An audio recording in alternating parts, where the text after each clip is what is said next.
La primera media hora, Ricardo López Murphy va a exponernos los 3 ejes que me comentó de su exposición. Te dejo a vos, Ricardo, en el uso de la palabra. Muy bien. Voy a concentrarme en 3 cuestiones que me parecen a mí que dominan nuestra escena.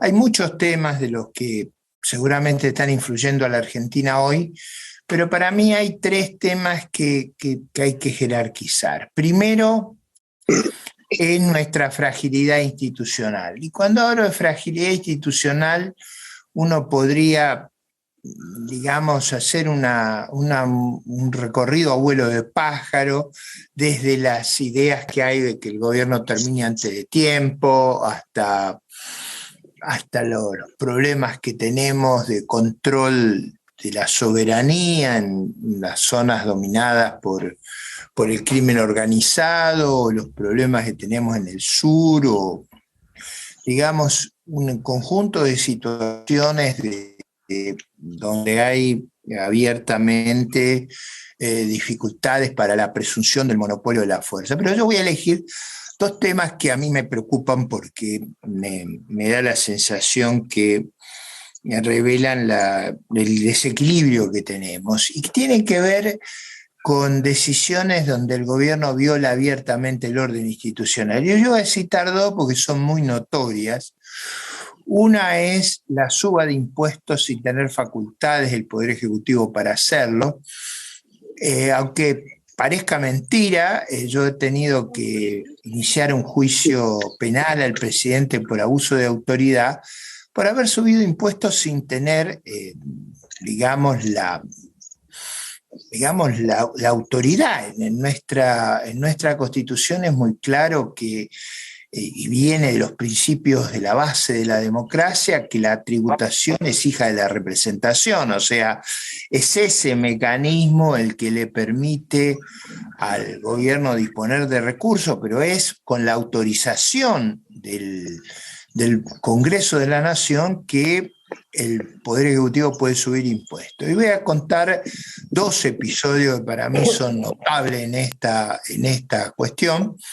El primero es cuando sube 2 puntos los impuestos al comercio exterior, que no tenía facultades para hacerlo, y a pesar de innumerables advertencias siguieron adelante y lo hicieron. O sea, digamos, el Congreso les había quitado esa facultad y nunca han reconocido ese hecho.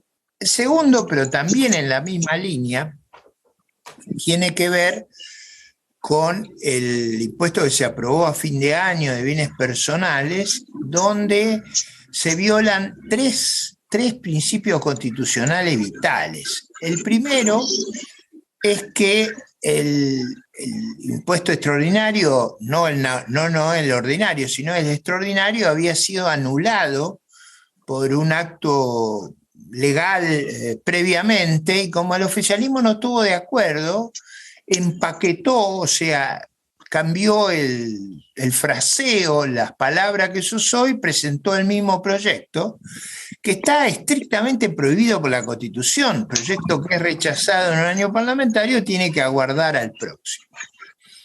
En segundo lugar, la Constitución nuestra establece, como la americana, que la Cámara para iniciar los impuestos es la Cámara de Diputados, de people, o sea, la Cámara del Pueblo. Eso no tiene escape. La Cámara iniciadora había sido el Senado, por la situación circunstancial de mayoría que tienen ahí, y violando abiertamente la prescripción institucional, aprobaron este impuesto. Y tercero, como no les daba el quórum, lo hicieron sin quórum.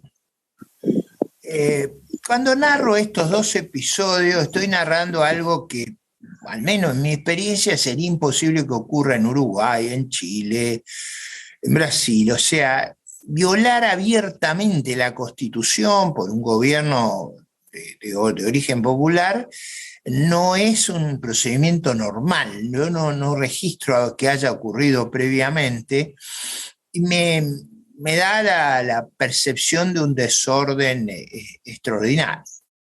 Segundo hecho en esta misma línea, que tiene antecedentes en nuestro país, pero que es muy peligroso, es el problema que hace 2 años no tenemos presupuesto. O sea, nos hemos manejado sin presupuesto. Y esa realidad de no tener presupuesto hace inútil toda consideración. O sea, nosotros, una de las reglas que estaba en el acuerdo con el fondo era que el Fondo Monetario le exigía al gobierno argentino cumplir la Constitución.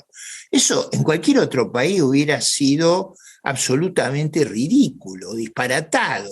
Es decir, que una de las condicionalidades sea cumplir la Constitución no puede ser cierto. Y sin embargo, si ustedes leen la letra con cuidado del acuerdo, dice eso y forma parte del desvarío que hemos vivido, y parte de la crisis económica tiene que ver con el descontrol presupuestario, descontrol que nace de no tener presupuesto.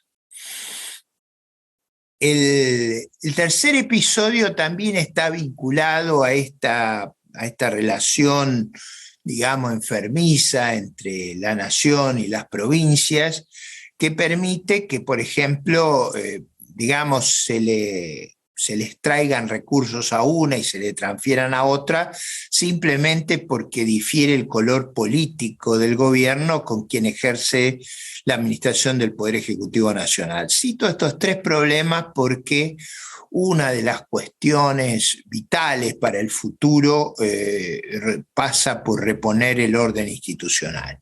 Reponerlo de manera integral, hacerlo previsible a nuestro orden institucional. Por supuesto, ustedes dirán, hubo hechos más graves, bueno, la Corte de 25 miembros, todas estas cosas diletantes que se han generado, pero quiero enfatizar este desquicio institucional porque a mí será que mi primera intervención en el Congreso, pero me ha dejado anonadado que esas cosas pasen. Podría contar algún detalle menor, pero el otro día una de las leyes, como no tenían mayoría en las comisiones, que estaba forzado a pasar el proyecto, decidieron que pasara por legislación general, y como había mayoría, aprobamos el texto de ley sin que haya pasado, era un tema claramente de defensa y relaciones exteriores, y pasó abiertamente. Y con esto quiero señalar que el funcionamiento institucional nuestro, más allá de la fragilidad que luce hacia afuera, tiene una fragilidad sustancial muy seria, que es que nadie se siente restringido por las normas ni por la Constitución. El segundo punto que quiero hacer énfasis es la delicada situación socioeconómica que tenemos. Esa situación económica es delicada por varias razones, por problemas de orden estructural que tiene nuestras finanzas públicas, nuestra organización monetaria, pero yo diría en términos muy generales, lo que nos ha pasado era previsible del primer momento. Es decir, el descontrol presupuestario, en particular el del segundo semestre del año pasado con el Plan Platita, y el descontrol de este año anticipaban una crisis casi inexorable. O sea, era casi imposible evitar la crisis con lo que estaban haciendo. El déficit fue prácticamente 300% más alto que el del año pasado para el primer semestre. El gasto crecía 10 puntos por arriba de los recursos, esto con un acuerdo con el fondo, y entre el 9 de junio y el 31 de julio hicieron un zafarrancho monetario que no me explico cómo no hemos volado en pedazos. Cuando uno hace un zafarrancho de la magnitud que ellos hicieron, con expansiones de 1.800.000 millones, o sea, un número extravagante, lo que uno en los libros de texto recoge es que va a haber un enorme problema con la inflación y con las reservas, que es exactamente el problema que tenemos, un problema de libro de texto. O sea, hechas las acciones que se hicieron, era inevitable el resultado que tenemos, lo cual también alude al problema hacia el futuro. En mis recorridas por todo el país, obviamente en audiencias que no son tan calificadas como esta, pero la pregunta es por qué reiteramos esos problemas. Y yo le planteaba que el nuevo ministro de Economía se ha fijado el objetivo de volver al déficit del 2,5. Ahora, volver al déficit del 2,5 implica que esta vez los gastos van a crecer 10% por debajo de los recursos porque ascendieron 10% por arriba de los recursos, o sea, hay que revertir la operación.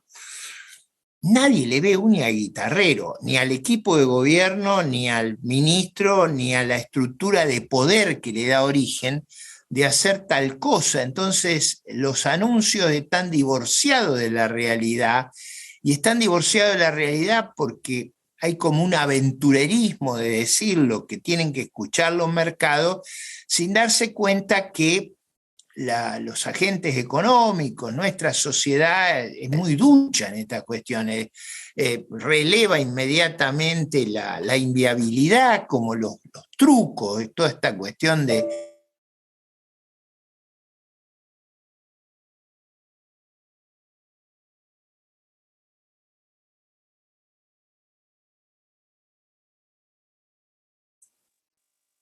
Se cortó.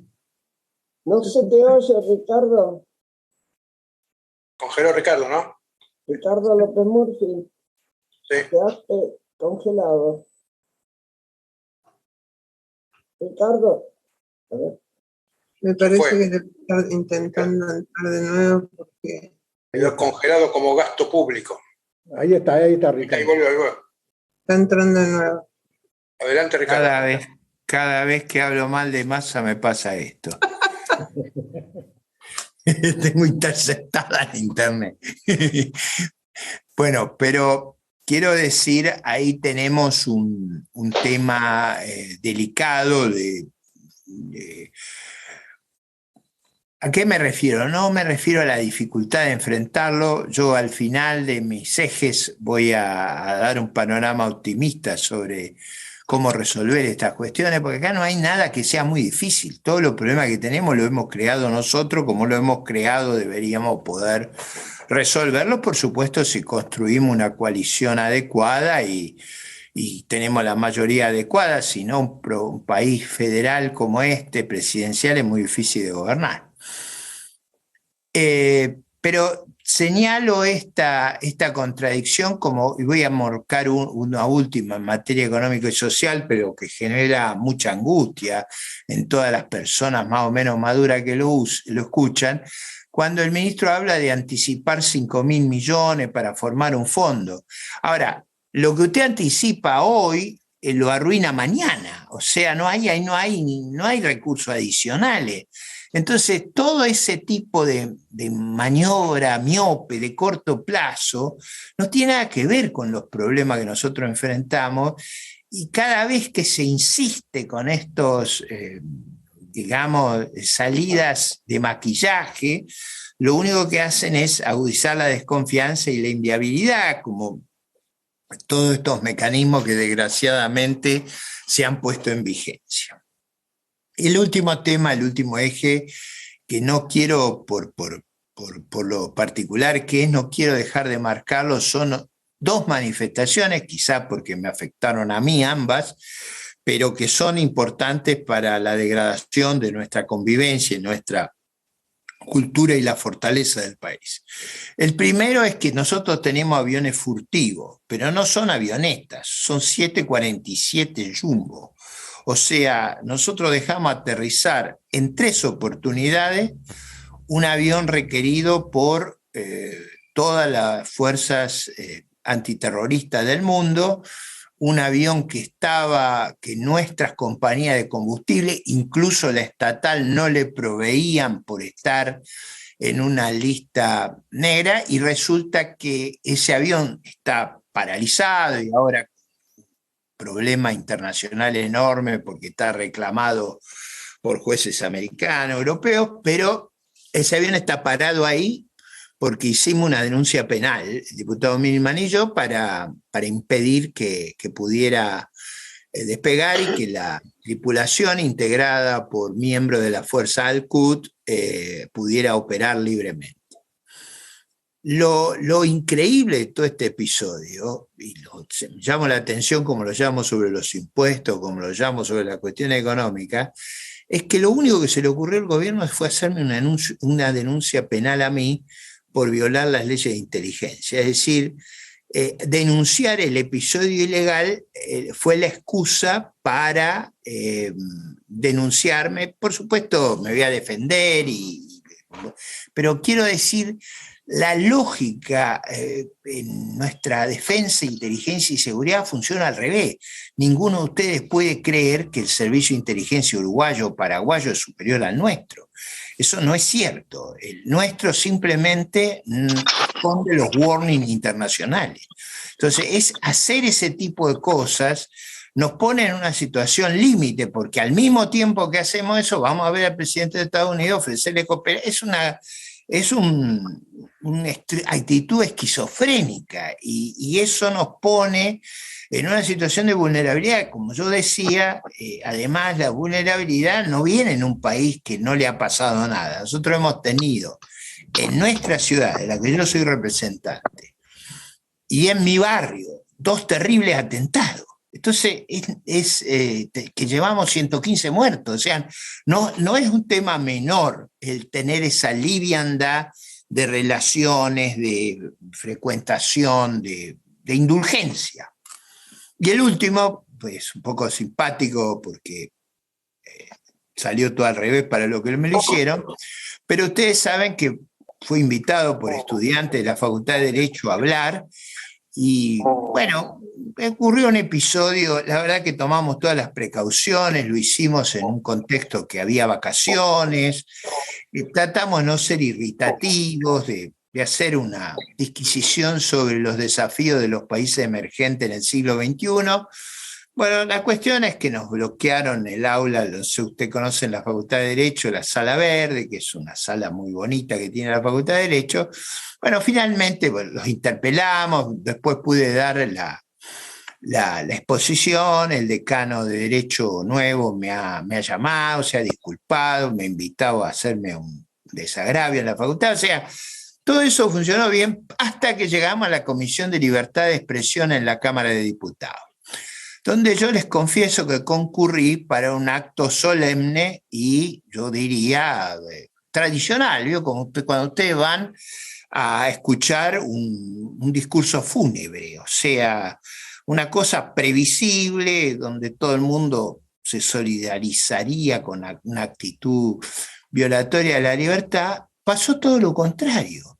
En la Comisión de Libertad de Expresión de la Cámara de Diputados casi nos peleamos durante 2 horas y media, porque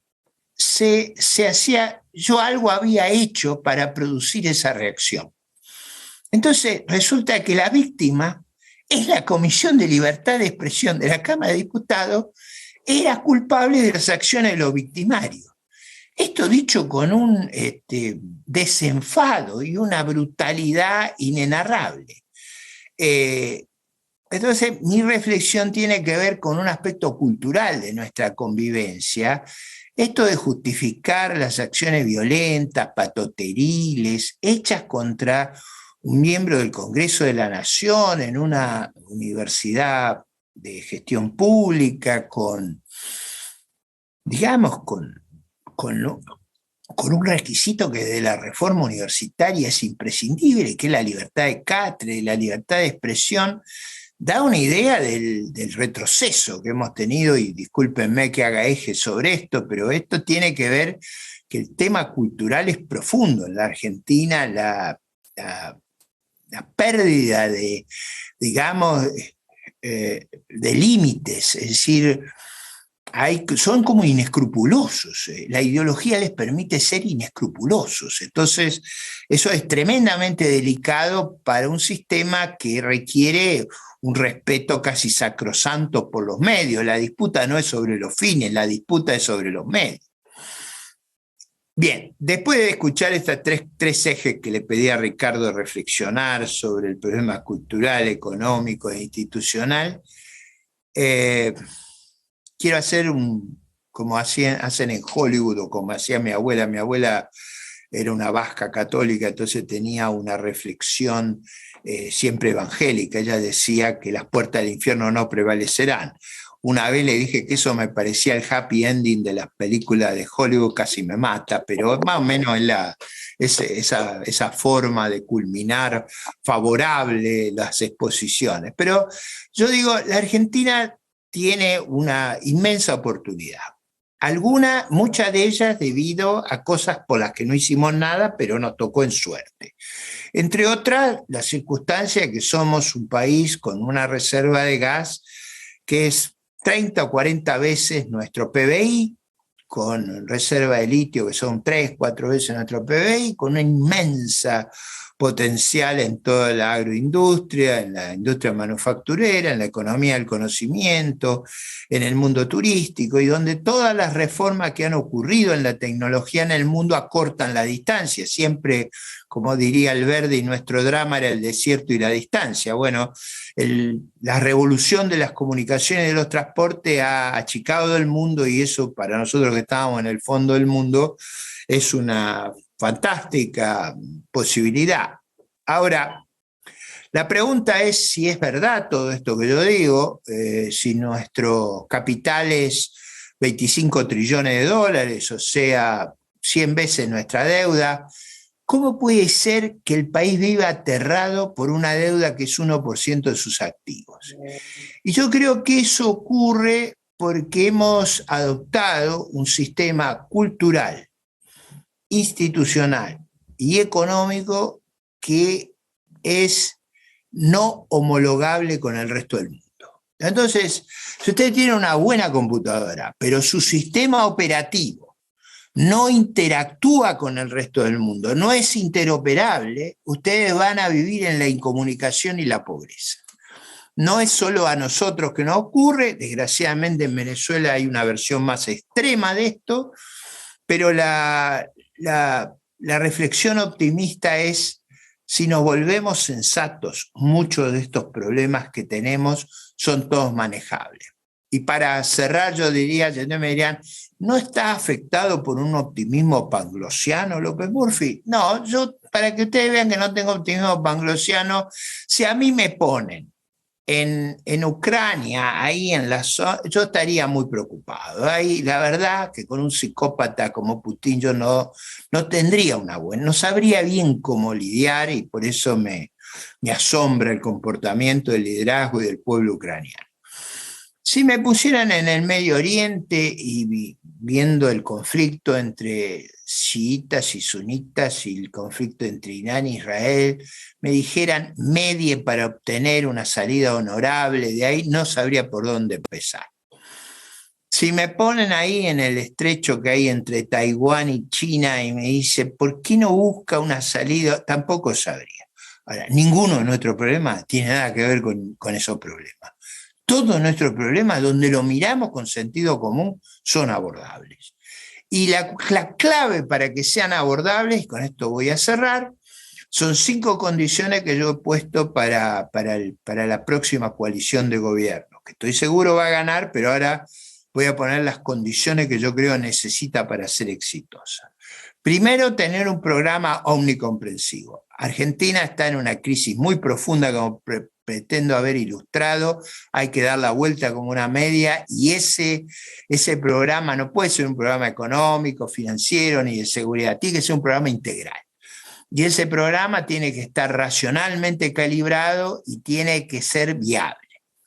Segundo, tenemos que construir una narrativa en el sentido psicoanalítico del término, algo que nos permita convivir con nosotros mismos y nos dé esa visión optimista basada en la racionalidad del programa, de que estamos en condiciones de convocar un esfuerzo que nos va a permitir salir de la decadencia y del fracaso. Tercero, tenemos que establecer reglas en el funcionamiento de la coalición que nos permitan gobernar. Quizás un principio elemental de esas reglas sería elevar a la -1 las reglas que han predominado en esta coalición del gobierno. Como ustedes saben, en matemática, elevar a la -1 es hacer el recíproco, exactamente el inverso de lo que hace esta coalición. Pero eso es importante, que esas reglas no sean subyacentes, que estén claras y explícitas. No hay nada que a mí me angustia más que en lugar de... Cuando ustedes hacen una obra de teatro, ustedes toman alguna novela escriben un guión, buscan una sala y al final hacen el casting. Nosotros empezamos por el casting. Acá todo el mundo quiere ser candidato sin saber qué programa, qué regla de juego y qué narrativa vamos a utilizar. El cuarto componente es el triunfo arrollador. Yo creo que para hacer la transformación que necesitamos vamos a tener que ir a buscar una mayoría que está arriba del 50%. Con menos de eso va a ser muy difícil gobernar y yo creo que para la tarea titánica que nos queda por delante necesitamos una mayoría operativa significativa, factible de alcanzar. Si ganamos San Luis y San Juan, que las dos veces en la última elección le hemos pegado en el palo, tenemos mayoría en senadores y por supuesto que en una votación de esa magnitud vamos a tener mayoría propia en diputados y a mí me parece que ya después pasa a ser una cuestión de liderazgo y de programa. Y el último punto, el único en el que yo tengo duda, es que lo que ganemos en el voto, aunque ganemos abrumadoramente, digamos, por 60%, nuestro triunfo en las urnas va a querer ser robado en las calles. Va a haber una resistencia inmensa al próximo gobierno de grupos que han vivido de patologías o no están dispuestos a someterse a las reglas democráticas. El gobierno tiene que asegurarse que está en condiciones de gobernar y ejercer el monopolio de la fuerza del Estado legítimo de derecho. Me parece a mí, si ustedes me preguntan a mí qué es lo único que me preocupa, no es el programa, la narrativa, lo único que me preocupa es la gobernabilidad que va a ser disputada no en las instituciones, sino fuera de las instituciones. Bueno, espero, Ricardo, que haya cumplido con tu requerimiento. Creo que estoy en el tiempo apropiado y estoy abierto a todas las preguntas que ustedes tengan. Así es. Gracias, Ricardo. Ricardo Gerardi quería hacer una pregunta al final de la exposición de López Murphy. Ricardo. Sí, muchas gracias. Muy interesante, Ricardo. Muy esperanzador el final, no la última parte exactamente de la resistencia que va a haber en las calles, sino, digamos, todo lo que la Argentina puede dar y los desafíos del nuevo gobierno. Yo te quería hacer dos preguntas. Una, vos planteaste la dificultad de llegar al déficit del 2,5% del PBI por parte de este gobierno. ¿No te parece que además del recorte a subsidios y algunos otros recortes a gastos, la gran tarea la va a ser el impuesto inflacionario? Es decir, si nosotros pasamos del 80%, 70-80% al 100, 110%, ¿no te parece que ese trabajo lo va a hacer la inflación? Esa es la primera pregunta. La segunda pregunta tiene que ver con el punto 3 del programa integral, la narrativa, etc. Y ahí, digamos, hay una dificultad, no por lo complejo que es hacer eso, sino por la velocidad con que está transcurriendo la crisis del actual gobierno. Yo no sé si viste hoy en Clarín una nota de Marina Dal Poyetto, donde plantea, digamos, que si el gobierno no hace un plan de estabilización, no va a poder manejar la crisis, y si eso se cumple, digamos, más allá de los parches que está buscando Massa, todo se va a acelerar. Entonces, en un escenario de aceleramiento de la crisis, la pregunta es, Juntos por el Cambio, ¿tendrá el programa integral, tendrá la narrativa, tendrá algún acuerdo por si no llegamos a las PASO como plan B para esa eventualidad? Esa es la segunda pregunta. Muchas gracias. Adelante, no, sin duda, ¿contesto ahora o espero todas las preguntas? Contestá. No, sin duda que la inflación va a ser una corrección muy imperfecta, muy, digamos, muy destructora de instituciones, muy nociva en general, muy regresiva. Es cierto, va a haber, yo calculo que la inflación va a ser más del 100% este año y holgadamente el año que viene, y en ese campo esa inflación va a generar algún mecanismo de ahorro forzado que va a permitir que las cuestiones no se desmadren totalmente, Pero a mí me parece que tenemos excesiva vulnerabilidad en las reservas y en la fragilidad de una deuda enormemente concentrada en los bancos como para correr ese riesgo. Ese es mi punto de que puede haber un umbral a partir del cual la desconfianza se nos vaya de las manos. Ese es mi temor por el arreglo puramente inflacionario. Si la inflación resulta del programa, es decir, por ejemplo, supongamos que a la Marina del Poyeto hacemos un rebalanceo y corregimos el tipo de cambio para volverlo a un nivel razonable, corregimos tarifa, corregimos todo y eso nos produce un salto inflacionario. Eso está inducido por el gobierno y controlado. Yo lo que tengo miedo es que las cosas se vayan de madre sin ningún cauce, sin ningún límite, y aunque eso produzca un ajuste, mi sensación es que el déficit es hoy muy grande. Ojo cómo hacemos las cuentas nosotros. Yo calculo que el déficit verdadero está antes de interés en 4,2, 4,3. Yo calculo un poquito menos de 2 puntos de interés en el sector público no financiero y calculo 4 del Banco Central. Son 10 puntos, ojo, que es muy grande eso. Y si se acelera la velocidad de circulación como se está acelerando, el riesgo que corremos de episodios que se nos vuelvan incontrolables es grande. Ese es mi temor y creo que Marina del Poyeto se refiere en el artículo con mucha precisión a la necesidad de una manera o de otra, de anclar algunas expectativas. Y cuando digo anclar, no estoy diciendo a cero, estoy diciendo que sea de 3 dígitos, pero que el primero sea la unidad. Esa es un poco la lógica de lo que estoy teniendo en la cabeza. Como se verá, no es muy ambicioso hasta que este gobierno termine. Después, con un gobierno que esté dispuesto a enfrentar el problema, ahí se trata de otra cuestión y yo tengo confianza que lo vamos a poder anclar. Pero si quiere, después, Ricardo, volvemos sobre el tema. Bueno, gracias, Ricardo. Horacio pidió la palabra. Bueno, gracias Ricardo también por la exposición muy clara y concreta. Parece que ya la cuestión no es más de izquierda versus derecha o de, populismo versus republicanismo o tantas otras antinomias que puede haber, sino que ya es una cuestión de los sensatos contra los insensatos. Creo eso. Bueno. Yo creo que parte de lo que hemos vivido tiene mucho de delirante, no tiene de posicionamiento ni de miopía populista o de delirio, o sea, tiene de cosas que no se siguen, argumentos disparatados. Yo creo que el comportamiento del presidente ha sido horrible en toda la crisis y bueno, y yo creo que ella está extraviada por el problema penal que enfrenta.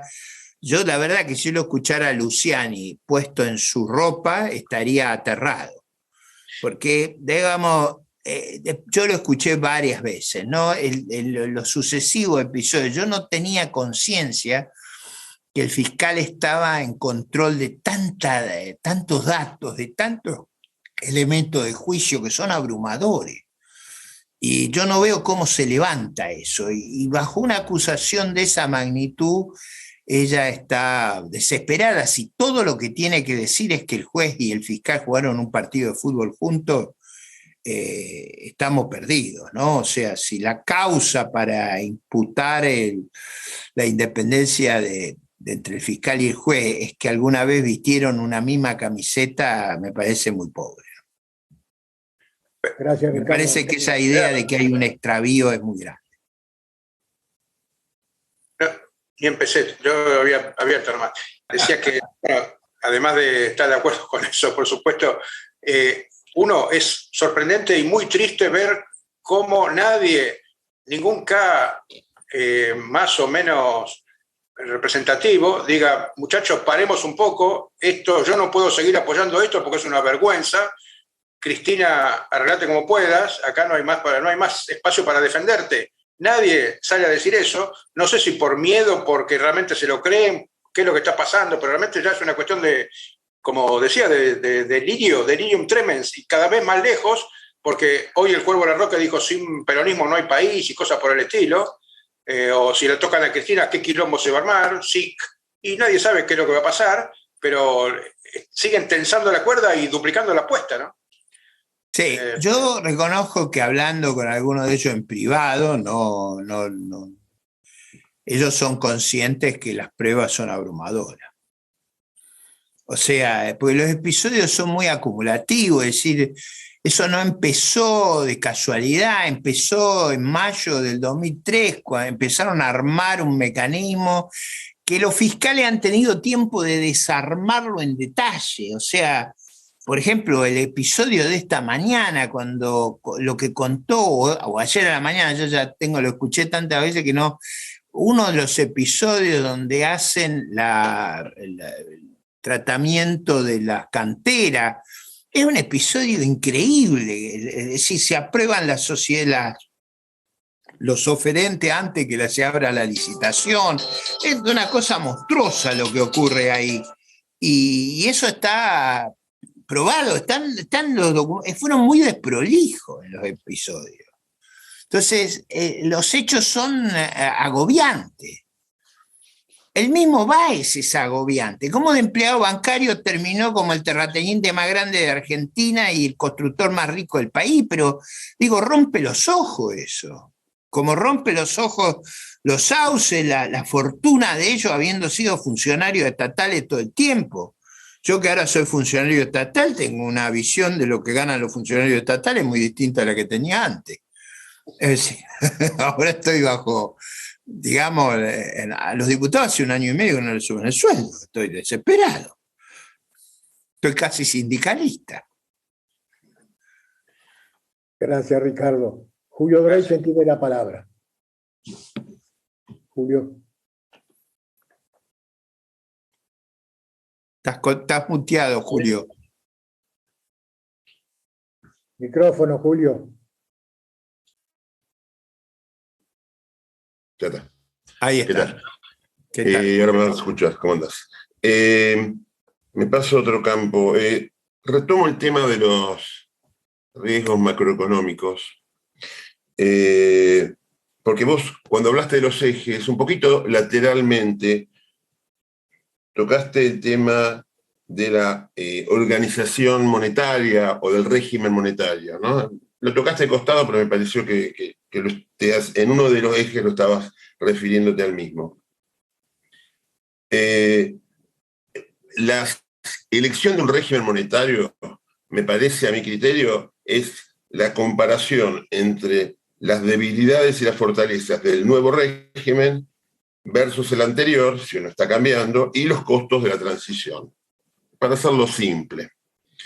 Y me gustó mucho una presentación que hiciste al respecto en la UCEMA con Pablo Guidotti, y sobre un libro de Ocampo y Kachanowski. Entonces quería si podías volver al tema, si todos escuchamos, cuál es tu visión sobre este tema de la dolarización. Sí. Yo soy muy escéptico sobre eso, en el sentido que a mí me parece que el problema que ha tenido Argentina es esencialmente el desorden de su régimen fiscal. Es el desorden de su régimen fiscal el que indujo el desorden monetario, y no creo que una camisa de fuerza, por dura que sea en materia monetaria, ordene el sector fiscal. Yo creo que Argentina va a tener que ordenar su régimen fiscal y su régimen monetario a algo que sea razonable. Es decir, me parece que por los problemas que tenemos de crédito interno, externo y de inflación, no vamos a tener más remedio que balancear nuestras cuentas públicas y vamos a tener que tener una autoridad monetaria separada que no sea la segunda tesorería del sector público nacional, que esté inhibida de hacer esa tarea, y vamos a tener también que establecer cierta viabilidad en nuestra cuenta corriente y en nuestras reglas, y mi impresión personal es que buscar un atajo en eso, creer que hay una bala de plata, nos induce a no enfrentar las verdaderas reformas que tenemos que enfrentar. Yo soy escéptico de las balas de plata y soy escéptico de que haya un atajo fantástico. Yo no creo en eso. Creo que la experiencia mundial es muy abarcativa al respecto. Ahora, creo que es posible hacer una reforma nuestra autoridad monetaria y nuestras reglas fiscales que sean consistentes entre sí, que nos den la flexibilidad y la aptitud para poder funcionar normalmente sin el extremo de adoptar una moneda de otro país. Digo, ningún país del tamaño de Argentina lo ha hecho, primero. No tenemos los dólares, segundo. Nadie nos lo va a prestar. Un experimento extremo en este sentido, aventureros, puede ser de un costo inmenso.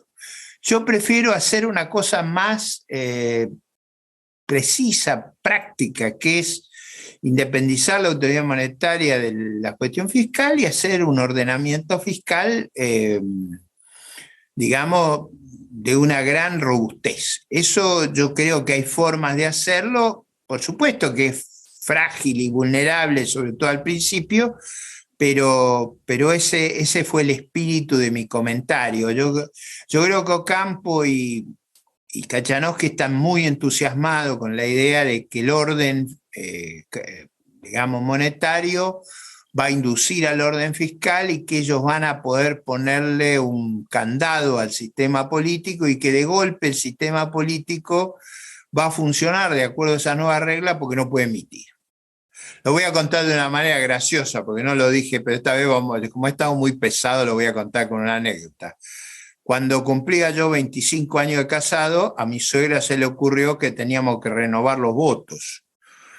Y se le ocurrió que lo teníamos que hacer con la misma ropa con que la habíamos casado. Mi desborde abdominal no permitía que yo me pusiera el traje.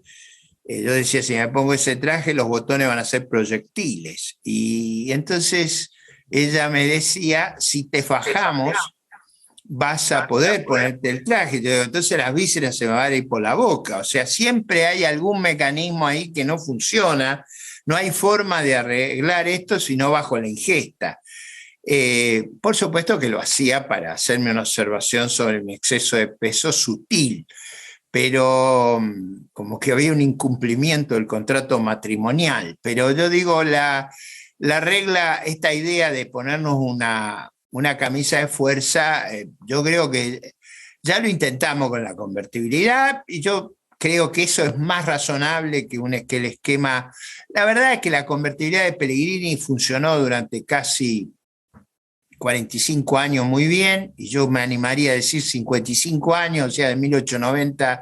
Recuerden ustedes que entre 1890 y 1945 nosotros tuvimos menos inflación que Estados Unidos y crecimos más. O sea, no es verdad que toda la vida hemos sido locos, alguna vez fuimos más sensatos. Eso, de nuevo, esas reglas eran razonables, eran reglas fiscales y monetarias razonables. Ahora, si no tenemos presupuesto, si violamos todas las normas institucionales para poner impuestos, si votamos todos los días leyes disparatadas porque nadie quiere. Yo, por ejemplo, me opongo a todas las leyes, en general voto negativamente porque no logro que después de haber hecho una inversión enorme en una oficina de presupuesto y económica del Congreso, ningún diputado quiere pasar por la oficina para que calcule los costos de cada medida. Entonces digo, en un país que hay esos problemas, dediquémonos a resolver eso. No sé, Julio, si contesté, pero ese es el espíritu de mi observación. Sí. Las dos balas fueron las únicas que pararon transitoriamente la inflación desde 1950 para acá en Argentina, ¿no? O sea, las únicas balitas, si querés llamarle, ya que estuviste con la parte gráfica de los votos, yo hago otra metáfora que solamente las dos balas débiles o no sé cómo llamarla, que fue el austral y la convertibilidad, lograron en forma transitoria parar la inflación. No hubo ningún otro régimen monetario que en Argentina haya logrado parar la inflación desde el 50 para acá.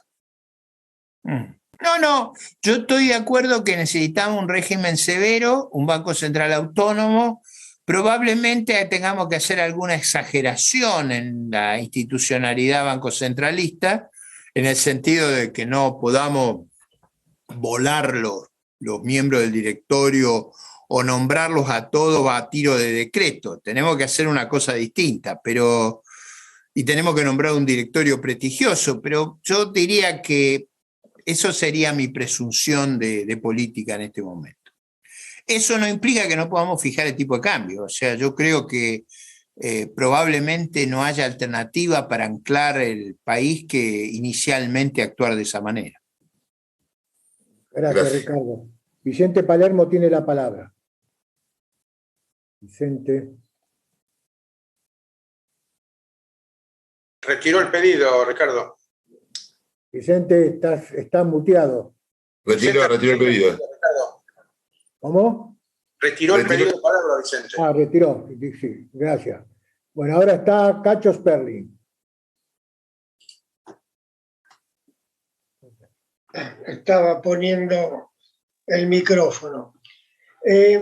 Ricardo, cuando vos hablás de fragilidad institucional, que es evidente uno de los problemas que más nos acogen, hay una imagen o un rato de apareció en televisión el día que se le toma juramento a Sergio Massa como ministro de Economía, donde en ese momento la pregunta que uno se hacía era ¿quién es la autoridad en este país? Un presidente con una imagen tipo cinematográfica de un Woody Allen ya acabado y liquidado, un ministro de Economía que, a diferencia de otras veces, deja la presidencia de la Cámara de Diputados, pero a su vez deja su nombramiento, su título de diputado, con lo cual hoy, desde el punto de vista jurídico, ha bajado su calidad institucional y está a la intemperie. Y un tercer personaje, que es la vicepresidenta, que juega con estos silencios o tratando de oponerse en medio del terror que le da el tema judicial, con la intención o con la idea eventualmente de que se produzca un caos importante. En esa imagen de fragilidad institucional me da la impresión de que sería prácticamente imposible cualquier tipo de arreglo, acuerdo o trabajo con el actual gobierno para sortear la crisis económica, que coincido que tiene una aceleración propia interna, es endógeno el aceleramiento y el deterioro. Entonces, para cualquier resolución, independientemente de las medidas que yo como economista no las voy a discutir porque no encontré una sola medida, todos son parches desde que asumió Massa hasta ahora, sin contar el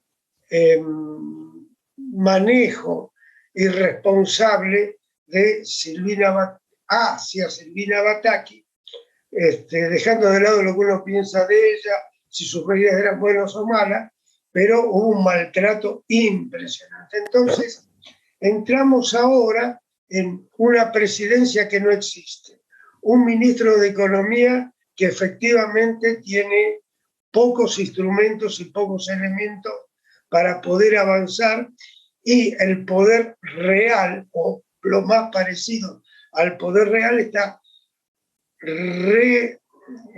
escondido, tratando de que la culpa de lo que pase sea de otro. Entonces, en eso es donde me daría la impresión, ante este vacío, que la oposición convendría, dejando de lado las disputas de candidaturas, empezar a proponer un manual o una serie de normas que son los que irían apuntando a la formación y a los compromisos del nuevo gobierno. ¿Por qué?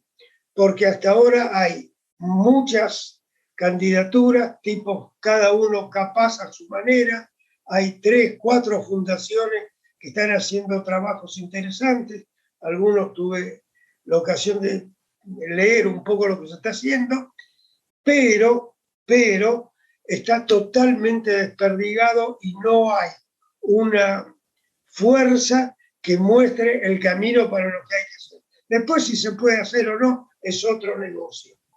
Eso es mi preocupación en estos momentos. A ver, Oscar, yo te diría, yo creo que hay un gran consenso en la oposición sobre el núcleo de lo que yo expuse, o sea, no estoy diciendo algo que se me ocurrió a mí, estoy hablando por un capricho personal. Y para probar esto yo sugiero que lean las intervenciones de casi todos los diputados de la oposición cuando se aprueba el acuerdo con el Fondo Monetario, los que votamos en contra y los que votaron a favor.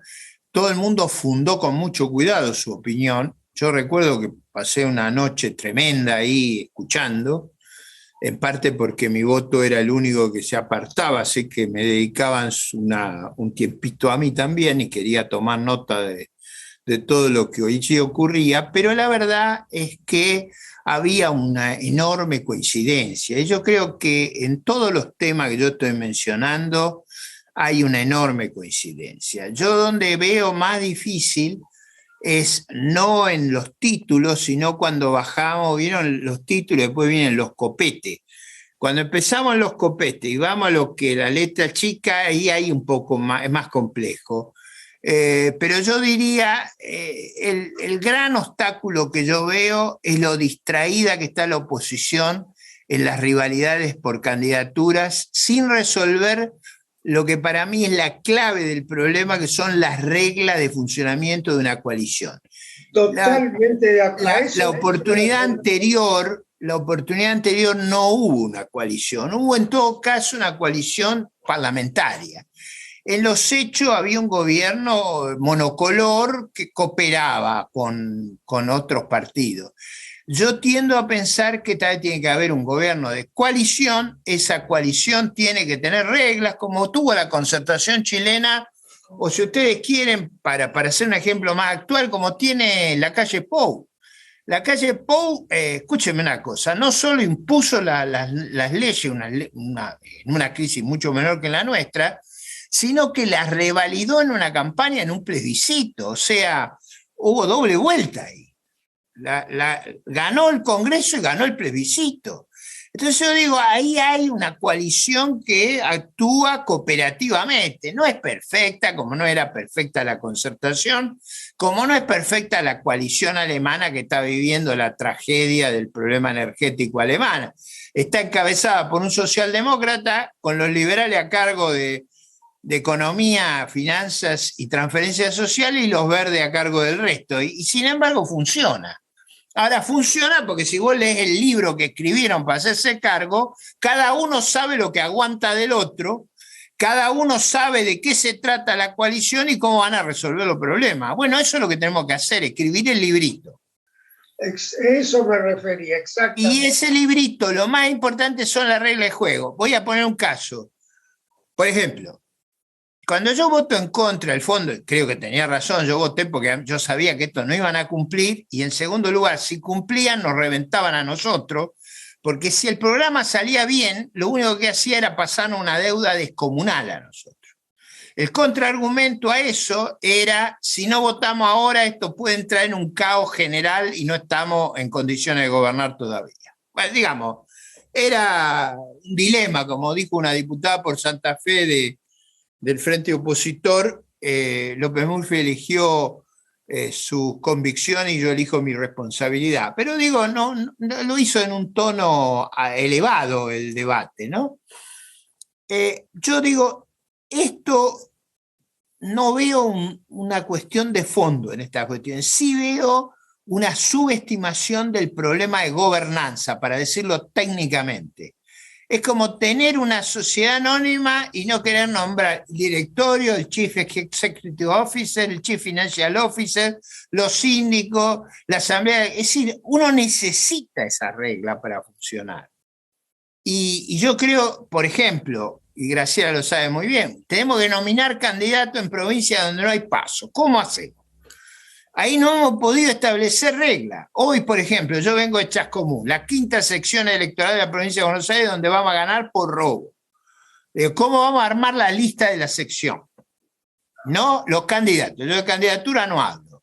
Yo hablo de reglas. ¿Cómo hacemos con una...? Ahí ustedes saben que hay problema, porque el norte de la 5ª es Chascomús, Pila, Dolores, Lezama, y el sur es Tandil, Mar del Plata, Necochea, son más grandes.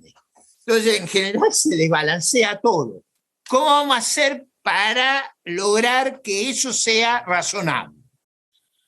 Estaban todos los miembros de la coalición, no logramos sacar una idea. Digo, pero entonces, aboquémonos a los verdaderos problemas que tenemos, no a los problemas imaginados. Segundo, nuestro sistema político, el sistema institucional que tenemos, nos guste o no nos guste, probablemente sería mejor para Argentina un sistema parlamentario, pero es este el que tenemos. No aguanta que lo gobernemos desde afuera, no se lo puede gobernar desde afuera. Acá, cueste lo que cueste, hay que llegar a diciembre del 2023 y usar el tiempo para prepararnos un buen plan de gobierno y buena regla de juego, una buena narrativa y entusiasmarnos. Yo siempre lo digo a todo el mundo, porque todo el mundo, ustedes no, pero y yo tampoco, pero en general mis audiencias son mucho más jóvenes que yo. Y yo les digo, si ustedes, imagínense que Frondizi hizo una epopeya del petróleo, y lo que tenemos que hacer con el gas es 40 veces más grande de lo que hizo Frondizi. Entonces ahí tenemos una epopeya para contar. Y la tenemos en la pampa húmeda cuando le pongamos, cuando el gas lo transformemos en fertilizante, en química pesada, en petroquímica, vamos a hacer una revolución agrícola. Entonces yo digo, hay muchos temas para entusiasmarse. En eso nos tenemos que concentrar. Gracias, Ricardo. Elsa Kraiman pidió la palabra. Elsa. Sí, buenas noches, Ricardo. Muchas gracias por la exposición. Es muy esclarecedora, muy claro, y yo voy a cambiar un poquito el tema. En uno de los puntos que usted mencionó al principio de su disertación, el último punto, usted dice, aunque ganemos en las urnas, es decir, aunque la oposición gane en las urnas, se puede llegar a perder en la calle, y la principal preocupación es la gobernabilidad. Entonces, ¿está pensando la oposición actual en cómo se va a manejar esta situación? Yo creo que es una situación que se va a dar, obviamente. Y la pregunta es, yo dudo que se pueda manejar sin llegar a algún consenso con la oposición en ese momento. En el peronismo, no sé cómo lo ve usted, si hay grupos que puedan llegar a aliarse y a coincidir en la forma en que se puede hacer para evitar los desbordes en la calle. Esto lo digo pensando en que no se va a recurrir a medidas autoritarias. A ver, primera cosa, yo digo, si la coalición gana vamos a hacer un ejercicio, después usted dirá es irrealista o irrealista. 55% yo digo, desde la fortaleza hay que llamar a la unión nacional, no desde la debilidad, no para suplir nuestras debilidades, sino desde la fortaleza. Y hacer que la tarea que tenemos por delante, que yo la veo constructiva, de un gran desarrollo, de aprovechar oportunidades que tenemos. O sea, yo veo un horizonte muy favorable en ese sentido, pero creo que se ha desarrollado en la Argentina una ideología, una forma de ver los problemas que no está de acuerdo con la democracia republicana y que la va a testear en las calles. Es una presunción. Yo tengo esa presunción. Y eso requiere que el gobierno tenga la fortaleza, la inteligencia y los medios para enfrentarla. Ahora, déjeme darle un ejemplo. El día de las 14 toneladas de piedra. ¿Qué es lo que hubiera hecho yo si hubiera estado a cargo de la seguridad o coordinar las fuerzas que estaban disponibles? Yo jamás lo hubiera dejado entrar a la plaza. Si entran a la plaza es inmanejable. Si lo hubiéramos parado en las calles adyacentes, eso hubiera costado mucho menos esfuerzo, mucho menos heridos, mucho menos dificultades. usted va a tener que desarmar las movilizaciones antes, va a tener que evitar que le hagan un infierno en las calles. Para eso va a tener que recurrir en última instancia, pero va a tener que estar dispuesto a un despliegue de fuerzas muy grande y en algunos casos va a tener que estar dispuesto a usar todas las reglas disponibles en el Estado de Derecho. Lo que usted no puede es rendirse a una acción sediciosa en las calles. Y eso tiene que estar claro para todo el mundo que vamos a estar dispuestos a poner orden y lo vamos a hacer. ¿Todos los partidos que integran Juntos por el Cambio están de acuerdo con esto? No lo hemos discutido en detalle. Yo creo que el que más le preocupa es a mí, pero porque alguna vez tuve que pensar en estas cuestiones y los demás me parece que están más confiados en que las cosas van a ser un juego de corderito. Yo como creo que van a ser unos lobos aullantes, me preparo para lo peor. Si me preparo para lo peor y resultan mejor las cosas, va a ser fácil. Pero yo diría, el riesgo de gobernabilidad no lo subestimaría. Y gracias. Creo que, a ver, no es muy distinto, por ejemplo, le voy a dar otro ejemplo que es muy polémico, pero déjenme usarlo. El presidente Piñera, el 19 de octubre del 19, perdió el control de Chile.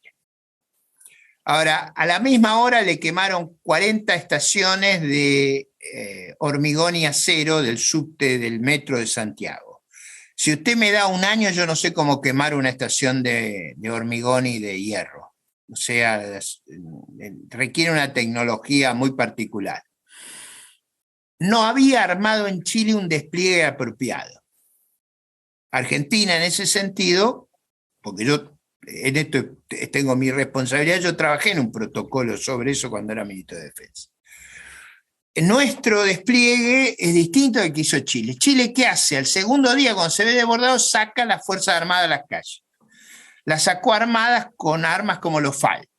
¿Qué va a hacer usted? ¿Le va a tirar a una multitud desarmada con FAL? Eso no se puede hacer. Eso no es tener la cabeza bien puesta. Entonces, ¿cómo era el despliegue que nosotros teníamos organizado? Para entender cómo es. Lo que nosotros hacíamos era, en una situación de emergencia, las Fuerzas Armadas se hacen cargo de los edificios públicos, de las usinas, de los puentes, de las vías de la provisión de agua, de lo que es estratégico de la seguridad, y usted manda todas las fuerzas de seguridad que están cubriendo esos objetivos a las calles. Eso libera alrededor de 20 o 30.000 hombres. Con lo cual usted está en condiciones y solo defiende, por ejemplo, la orden que yo había impartido a la fuerza cuando era ministro de Defensa era que le íbamos a impedir a lo que diera lugar tomar la Casa Rosada, la Corte Suprema o el Congreso de la Nación. Esas iban a ser las tierras militares, o sea, ahí si usted intentaba quebrar íbamos a abrir fuego. Pero salvo eso, el dispositivo era de fuerza de seguridad con armas de disuasión. Ese despliegue Chile no lo tenía. Usó por supuesto terminó en un desastre eso, porque usted sacó las fuerzas, no las pudo usar, las tuvo que volver para atrás y pasó a ser Santiago un caos generalizado. Hasta que el presidente les concedió una salida que fue como una rendición. Entonces, mi planteo es, las democracias tienen que tener algún mecanismo que asegure que funcionamos de acuerdo a las instituciones, no a las patotas en la calle. Si no, nos va a gobernar Moyano, nos va a gobernar el narco, o nos va a gobernar la patota organizada de fuerzas sediciosas. Eso yo no estoy dispuesto, por lo menos en mi caso, a tolerar. Ahora, esta propuesta que usted hace de que las Fuerzas Armadas se ocupen de cuidar los edificios que usted mencionó, bueno, ¿eso no va en contra de la ley de...? No, porque usted puede pedir, si la situación desborda hasta ese punto, usted declara el estado de sitio y usted puede empezar a usar las fuerzas de seguridad como última línea de defensa de la integridad del Estado. No, eso está en línea con nuestra legislación.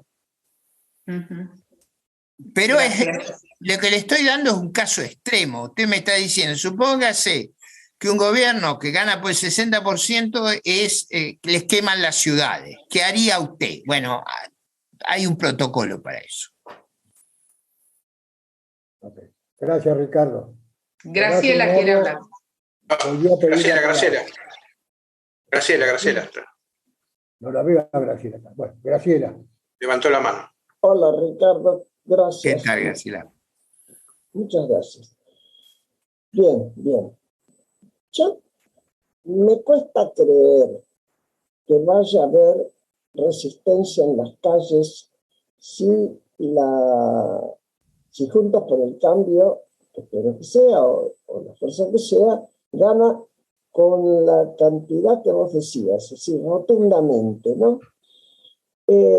¿Por qué? Porque veamos antes qué habrá ocurrido. Por lo pronto, todos los gobernadores se están preparando para adelantar las elecciones. Es decir, ¿de qué te está hablando? De que suponen que si no pierden y no quieren perder su territorio. La propia definición que hizo hoy el Cuervo Larroque, ¿no? Cuando dijo Cristina es nuestra jefa, nuestra líder, hablaba de liderazgo, sin Cristina no hay peronismo, y yo diría lo que tenía que haber terminado el Cuervo Larroque, y sin Cristina yo no existo. Porque lo que tenemos que ver es si se termina o no se termina esta facción del peronismo, que es el kirchnerismo, y también se va a responder a la pregunta de si el peronismo se transformó en el kirchnerismo. Te llamo después. Es decir, no sé si alguien está hablando por teléfono con el micrófono abierto. Yo creo que podríamos analizar cómo imaginamos que puede ser, suponiendo que este gobierno llegue lo mejor que pueda, y mejor para el próximo que sea lo mejor que pueda para la Argentina, a la fecha y que no se elija antes, ¿no? Que no haya que salir antes. Pero, ¿qué es lo que va a pasar antes? Antes habrá habido entonces la defección de los gobernadores, porque en la práctica no sé qué va a hacer Kicillof, porque creo que en la provincia de Buenos Aires no hay doble vuelta, ¿no? No, a simple mayoría. A simple mayoría. Bueno, tampoco sé si lo va a poner Cristina, si lo va a apoyar a Kicillof como candidato, no tengo idea, lo medirán, creo que están viviendo muy mal en la provincia, pero bueno, es problema de ellos, no es problema nuestro. Por eso me parece difícil que se organice en la calle una resistencia. ¿Sobre qué se apoyaría una resistencia en la calle ante un gobierno que gana rotundamente? A ver, Graciela. Me parece difícil. Mi temor es que no estemos preparados. Yo me preparo para la guerra para ganar la paz, no me preparo para la guerra para hacer la guerra. Me preparo para que ni se les ocurra pensarlo. Si se logra, mi idea es la concordia, es la unión nacional, es el mensaje del preámbulo. Yo parto de la base de que queremos resolver las cuestiones por la vía institucional y me siento muy cómodo con las vías institucionales de nuestro sistema republicano. Lo que digo es que no podemos exhibir una situación de vulnerabilidad o fragilidad que parezca fácil conspirar contra el gobierno. Recordemos los 13 paros generales del presidente Alfonsín, más legitimidad que la que tenía, más acciones destructivas que las que hubo en ese periodo. Es difícil pensarlo. Pero acordemos también que el peronismo era otro, ¿eh? Es cierto, y quizás no como... estaba deshilachado.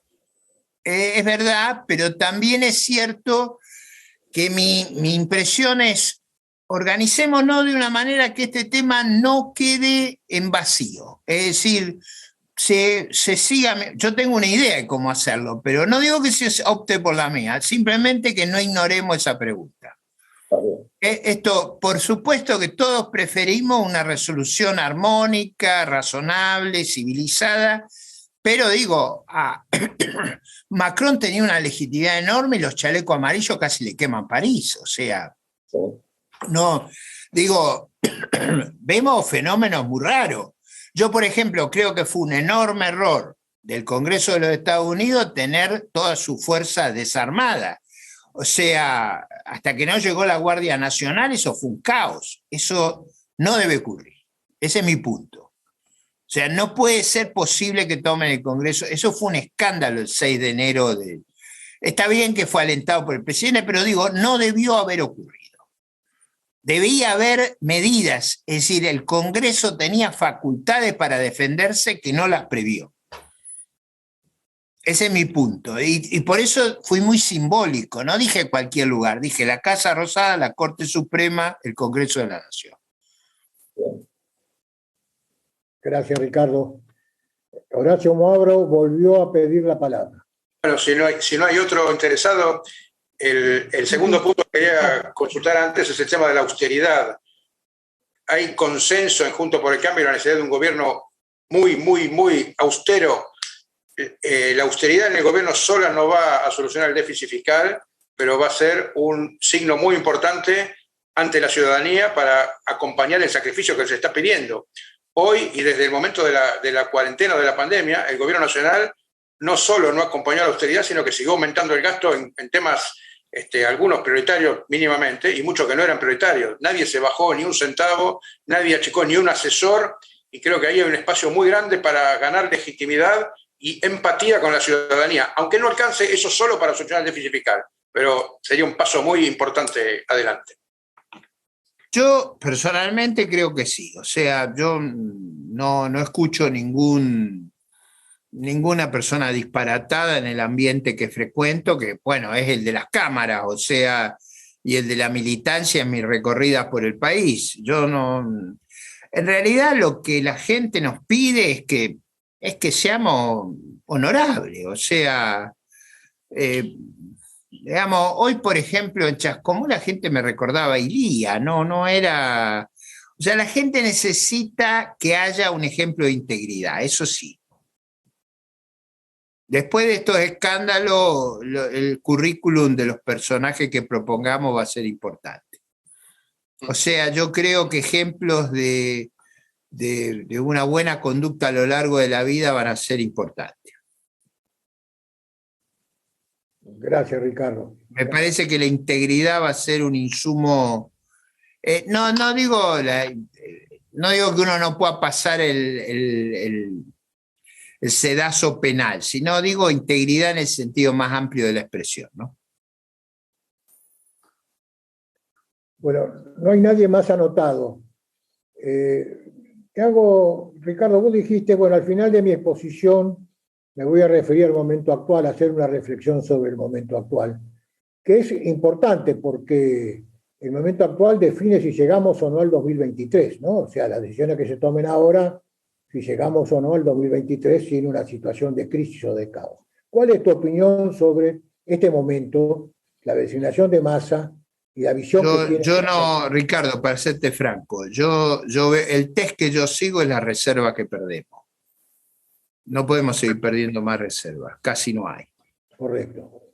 Entonces yo digo, a mí me parece que las definiciones del señor Massa no han sido apropiadas, porque me pareció que él subestimó la magnitud de lo que tenía que hacer, y hay cosas que si uno no las hace al principio, después es muy difícil hacerlas. Yo hubiera ido con otra estrategia, pero bueno, estoy preocupado, pero de todas maneras me da la sensación que él tiene margen para corregir cosas. Me parece que van a ser mucho más costosas hechas ahora o las próximas semana que habiéndolas hecho al principio. De acuerdo. Bien. Gracias, Ricardo. No tengo a nadie más anotado. No sé si alguien quiere pedir. Bueno, les quiero agradecer a todos la paciencia que han tenido. A veces yo soy de opiniones muy definidas, pero tómenlas como un insumo para el debate. A veces necesito ser un poco contencioso para que los temas no pasen desapercibidos. O sea, los problemas que planteo están ahí y mejor es que los pensemos. Ese es el punto. Muchas gracias por la tolerancia y por la receptividad.